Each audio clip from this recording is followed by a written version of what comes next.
to stand for Parliament? I think an awful lot of people want to become MPs because they really, really want to do good and they want to help. I mean, so many people are so rude about MPs. I would have a rule that you can't apply to be an MP until you've done 10 years' work in the real world, even if it's only shelf stacking.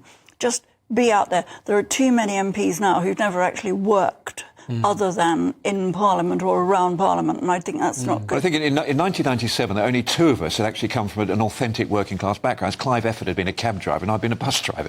Wow. Is that in the New Labour intake? I know, the New Labour, because the other place, they're full of university lecturers. Lawyers it's not right, because you're not in Poland, talking. you cannot actually stand unless you have a university education.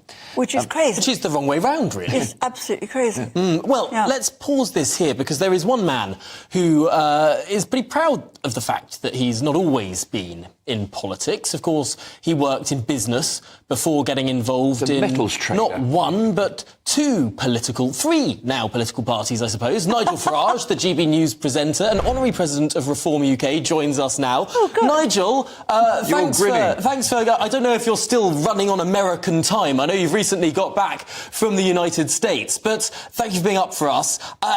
Frankly, I'm looking at the Reform expectations here. Reform has not done well tonight. No, it hasn't. And very simple reason, it mobilised too late.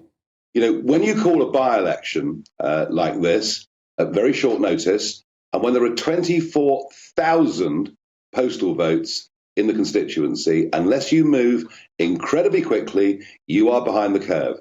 We know that it's a 40% turnout. What we don't yet know is what percentage of that will be postal votes. I bet you it's 60%, maybe even higher.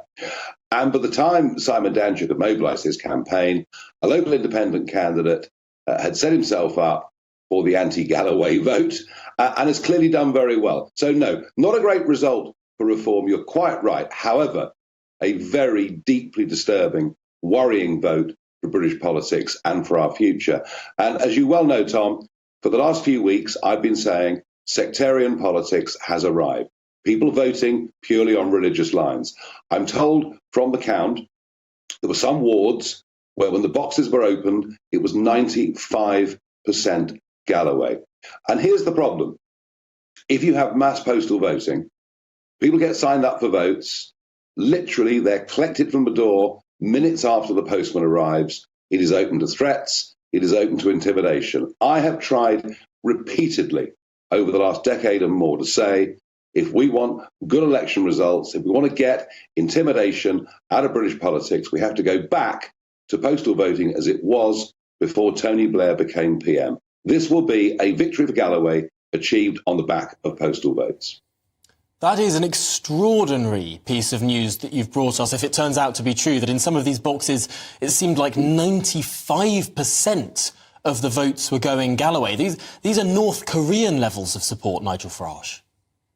When the postman delivers the postal vote, and when somebody's 100 yards behind the postman down the street and knocks on the door and says, I've come to collect your postal vote, they literally say, look, I'm not going to go until I collect it. They physically stand there as somebody puts their cross in the box. This, I'm afraid, is what you get with a combination of postal voting on demand and sectarian politics. And you only had to hear the appalling words of Chris Williamson to realise where we're going. Now, I think as far as this year's election is concerned, Labour will get bitten. They will get bitten by this. Irresponsible immigration policies, divided communities, us being told that we all bow down to the God of diversity. Well, here it is. But the implications going on to 2029, remember, the Muslim population has risen by 44% in the last 10 years. I've seen sectarian voting in Northern Ireland along Protestant and Catholic lines. We are going to have, a serious Islamist force in Parliament by 2029. That is a profound prediction. I wonder, Nigel, does one risk encouraging that sectarianism by engaging in discussions like this? If it's an Islamist force on this side versus everyone else, is there not a duty, perhaps, on mainstream politicians to reach out to Muslim voters to say there's a way to go past these sectarian lines? I'd love to think so, Tom, but I said this first after the Bradford West by-election, which I witnessed in 2012. I said then, are we going to see sectarianism in British politics? I saw the Oldham by-election of 2015, where the Guardian's northern correspondent went down a street in Oldham with an interpreter, and she wrote, nobody in the street spoke English. Very few recognised the name Jeremy Corbyn, yet they all said they voted Labour. This is voting along religious lines where the imam has enormous sway over what people do. This has been to Labour's great advantage up until now.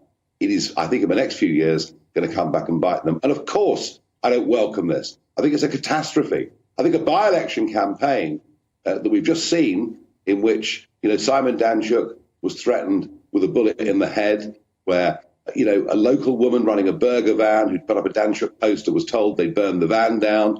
I mean, this is very, very frightening. And just think about the words of Chris Williamson. Just think about the appalling, I think, comparison that he drew between Gaza and Auschwitz, and realise, I'm sorry, folks, this is here to stay. It is, as you say, an appalling comparison, and one that, frankly, terminated our interview with him. But Nigel, going back to where Reform is, a party you're honorary president of, there are votes in this seat that are going to people who aren't George Galloway, but it seems like perhaps the anti-Galloway, anti-establishment vote seems to be coalescing around a guy called David Tully, an independent candidate.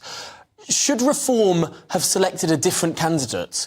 Was the fact that the candidate Reform selected was a former Labour MP who had to leave in not the best circumstances after a scandal involving texts sent to a 17-year-old girl?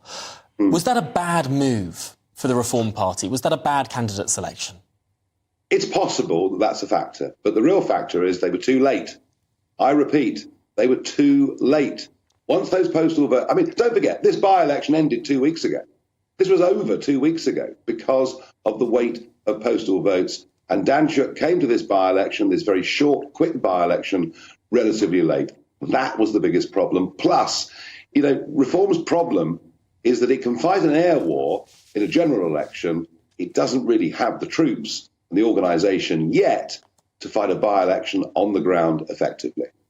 And this is a very interesting conversation. We were talking with Jacob Rees-Mogg a moment ago about the fact that by-elections don't generally get the attention in the broadcast media that general elections do because of the restrictions placed upon by-election reporting, the restrictions on talking about candidates, the tiptoeing around that all broadcasters must do due to the regulations that we operate under.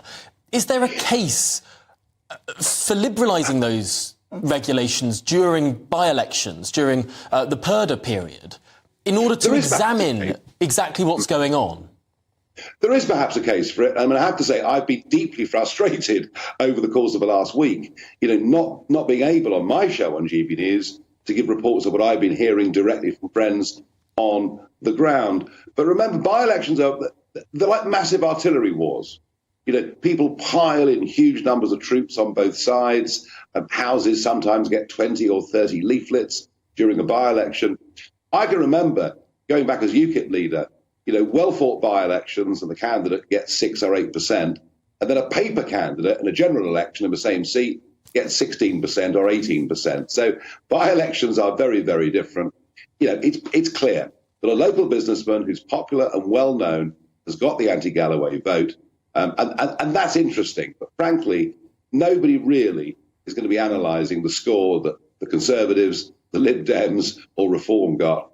What we need to think about are the implications of what Galloway's done. And I would urge this Conservative government, as I've been doing ever since 2010, and I've spoken to Boris Johnson and all of them, I would urge them, please think about the integrity of elections. Please stop mass postal voting. Let's have a system like France, a system like we used to have, where you get a postal vote if you apply for one. You have to have a reason. You're out of the country. You're 97 in a wheelchair. And where postal votes would be about 2 to 2.5% of the overall turnout, and then make people turn up on the day at the polling station with valid ID. And that way we will get less abuse. You know, in 2019 in Peterborough, and the Brexit Party were neck and neck with Labour. On the day of the poll, somebody walked in to a central wall polling station in Peterborough with a Tesco's bag with 1,000 votes in it. That sort of thing simply has to stop. And if we want to stop Galloway, we want to stop extremism, and maybe we can't, but we should at least go back to having sensible voting patterns and end this idea that postal voting is a good idea because it's convenient. It's fascinating hearing you talking about this, but there will be some who say that limiting the reasons for getting a postal vote is simply an act of voter suppression. It will lead to fewer people engaging in our democracy. What do you say to those challenges? It'll lead to fewer people being intimidated on their doorsteps. It'll lead to fewer women in certain communities being signed up for a vote and never even seeing the ballot paper. And it'll also mean that we vote on the same day with the same level of knowledge about a campaign and the arguments that have played out. You know, the idea, as I say, that this by-election was over 2 weeks ago, frankly, makes the whole thing a farce. No, it's a fascinating issue. Nigel, just looking at the figure that George Galloway is, some people might say he's a powerful orator. He's one of these larger-than-life characters.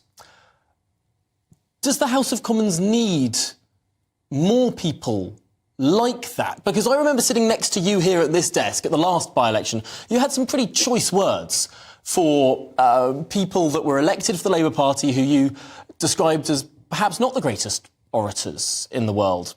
What Westminster will certainly face is a force on the green benches now. No, I mean, the last couple that won were absolute muppets, weren't they? I mean, they could barely string a sentence together. And that was reading it off a piece of paper. George Galloway, do you know something? I think George is perhaps the best orator I've ever heard. And during the referendum campaign, you know, George and I did work together. And it was really notable that Bradford, a city with a huge Muslim population, voted no, voted to leave. So George is enormously powerful, very charismatic, and even though I disagree with him profoundly on things, on a one-to-one basis, I struggle not to like him.